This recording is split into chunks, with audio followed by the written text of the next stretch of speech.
Good morning students. आज हम exercise 16.5 के आगे वाले क्वेश्चन करेंगे। अपने 11 क्वेश्चन हो गए थे। Question number 12 16.5 12th question. Two unbiased dice are thrown. Find the probability that neither a doublet nor a total of 10 will appear। कहता ना ही डबलेट आए ना ही टोटल क्या आए 10 आए। आप फाइंड कर लेंगे भी डबलेट भी आ जाए और टोटल भी कितना आ जाए 10 आ जाए। तो टोटल केसेस क्या होंगे? अगर 2 डाइस है तो टोटल केसेस आपके हो गए 36। ठीक है, इवेंट ए अपना नाम दे देते हैं। ए डबलेट कम्स, ए डबलेट कम्स। अब डबलेट कौन से होते हैं? जो आपके सेम होते हैं। जैसे 1 1 आ जाए वो आपका डबलेट है, 2 2 वाला डबलेट है। ठीक है, 3 3 4 4 5 5 एंड लास्ट क्या है आपका 6 6। ये डबलेट्स हैं। टोटल काउंटिंग कितनी होगी इनकी? डबलेट्स की काउंटिंग होगी है 6। सिमिलरली बी इवेंट आप वो मान लेते हैं जिसमें क्या है टोटल ए टोटल 10, टोटल 10 है। 10 कैसे बनता है आपका? 4 6 या फिर 6 4 या फिर 5 5। अब इनकी इंटरसेक्शन भी देखो। इंटरसेक्शन क्या है? ए इंटरसेक्शन बी में n of A intersection B. Number of element जो दोनों में आ रहे हैं, जैसे 5 5 5 5 आपका दोनों में है तो इंटरसेक्शन में कितने एलिमेंट आता है? एक एक है 5 5 वाली। तो अपने फाइंड क्या करने हैं? ए और बी। ए और बी का मीनिंग ए यूनियन बी, यानी कि आपका डबलेट भी आ जाए साथ साथ क्या है वो वाला नंबर जिनका टोटल 10 है वो भी आ जाए। दोनों को काउंट कर रहे हैं तो एन ए वाले कितने? ए वाले आपके हैं 3 3 6 6/36 प्लस प्रोबेबिलिटी आपकी बी की।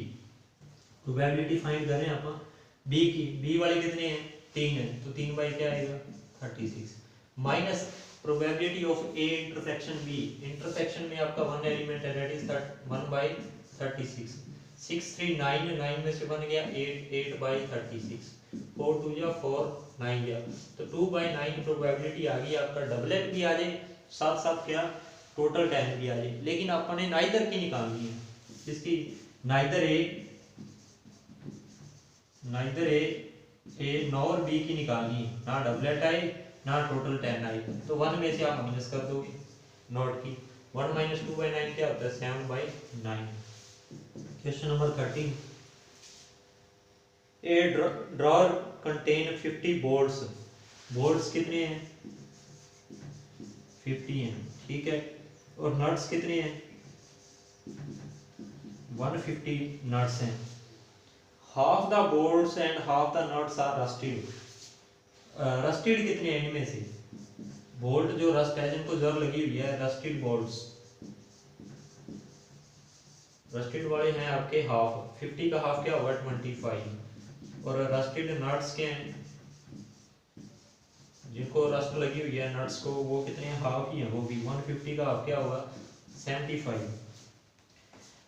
if one is chosen at random, what is the probability that it is a rusted or it is a bolt?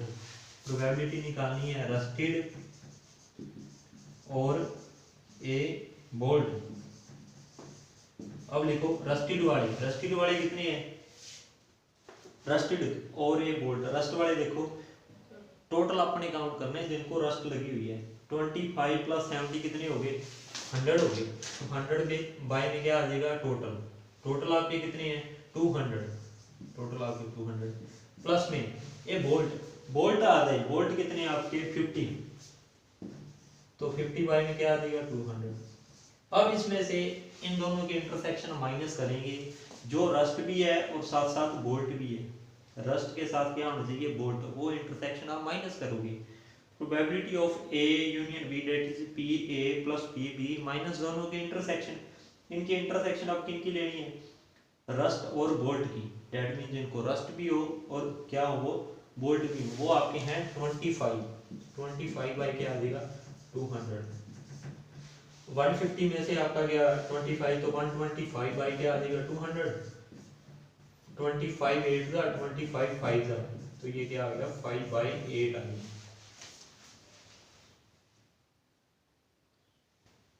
Now question number 14. An integer is chosen at random from 1 to 50. What is the probability that integer chosen is a multiple of either of 2, either of 3, either of 10?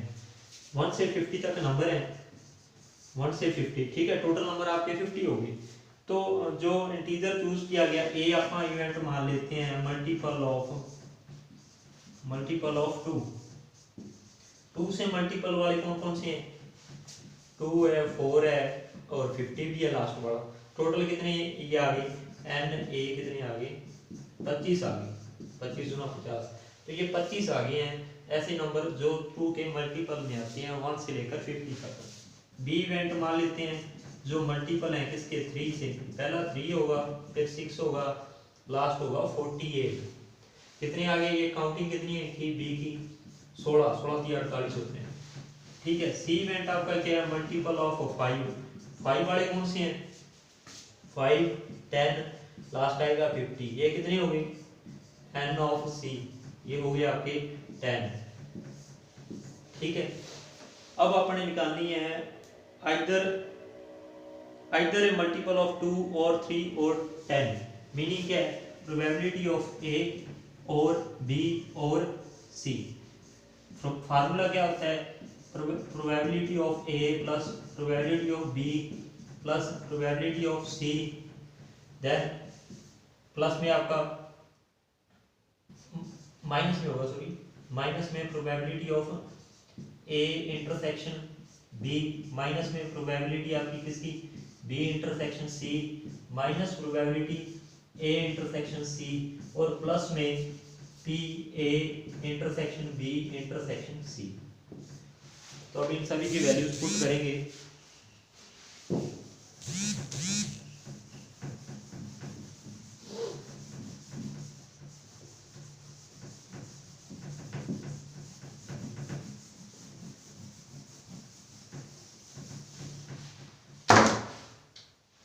P A आपका कितना है?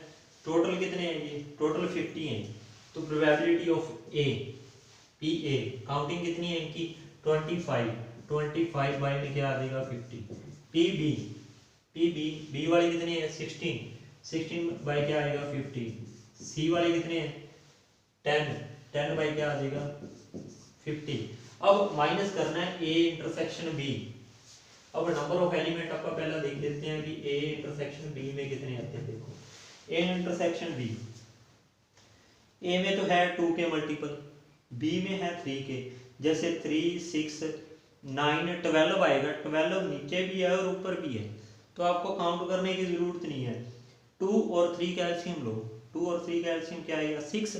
अब 6 का table आपको read out करना है 50 तक। 6 8 जा 45, 48, 6 9 जा 54। तो आपके 8 एलिमेंट ऐसे आएंगे जो दोनों में कॉमन है, ए और बी में, ठीक है। फिर बी और सी में आप देख लोगे, बी और काउंट करने की जरूरत नहीं है, एलसीएम से करो। बी में है 3 से मल्टीपल, ये 5 वाले। 3 और 5 का एलसीएम क्या होता है? 15 होगा, ठीक है। 15 का आप टेबल पढ़ो 15 का। 15 2 जा 30, 15 3 जा 45। कितने एलिमेंट मिलेंगे आपको? 3 एलिमेंट मिलेंगे बी और सी। अब ए और सी की बात आ गई। ए है 2, बी है 5। 2 और 5 का एलसीएम क्या होगा? 10। 10 का टेबल पढ़ो, 50 तक जाना है आपको। 5 काउंट करने की जरूरत नहीं है, आपके एलिमेंट मिलेंगे 5, ठीक है। माइनस में 8/50, माइनस में 3/50, माइनस में 5 क्या आ जाएगा? 50, प्लस में तीनों की इंटरसेक्शन जो तीनों में आ रही है 2 3 5 का एलसीएम लो। क्या आएगा? 2 3 5 का एलसीएम 2 3 5 का। तो ये अलग अलग नंबर है। 2 3 जा 6 और 5 क्या आएगा? 30। 32 जा 60 ज्यादा हो गई, तो सिर्फ एक ही एलिमेंट 30 होगा ना, जो वो तीनों में क्या आएगा? कॉमन आएगा। तो 1 एलिमेंट है, 1 बाई क्या आ जाएगा? 50। कैलकुलेशन आगे आपको खुद करनी है इसको। 50 एलसीएम है, बस ऐड सब्ट्रैक्ट कर देना इनका। 25 16 कितने हो गए? 41 51 51 और एक 52। 52 बाई में 50, 8 3 11 और 5 कितने हो गए? 16। 16 बाई 50 क्या आ जाएगा? ये 36 बाई 50। 4 2 18 जा 25 यहाँ, तो क्या आ गया 18 बाई क्या आ गया 25। Now last question is 15। Probability that a person visiting A dentist will have teeth cleaned. Cleaned teeth की प्रोबेबिलिटी अपन सी से लिख देते हैं। सी का मीनिंग क्या है? Cleaned teeth, cleaned teeth. आप C1 से नाम दे दो क्लीन टीथ को। कितनी है प्रोबेबिलिटी इसकी? 0.44। ठीक है। नेक्स्ट क्या है? That will have a cavity, cavity field, cavity field भी कैविटी फील्ड है, उसकी प्रोबेबिलिटी आप C2 से इवेंट नाम दे दो। कितनी है प्रोबेबिलिटी दे रखी? 0.24।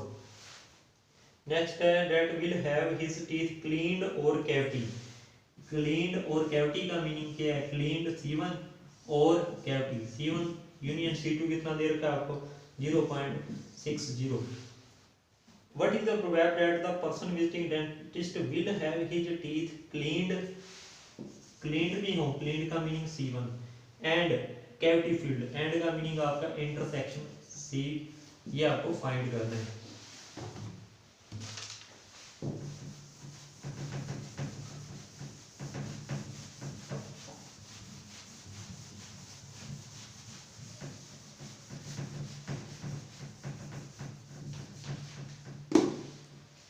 फार्मूला क्या होता है? P C1 यूनियन C2 का क्या होगा?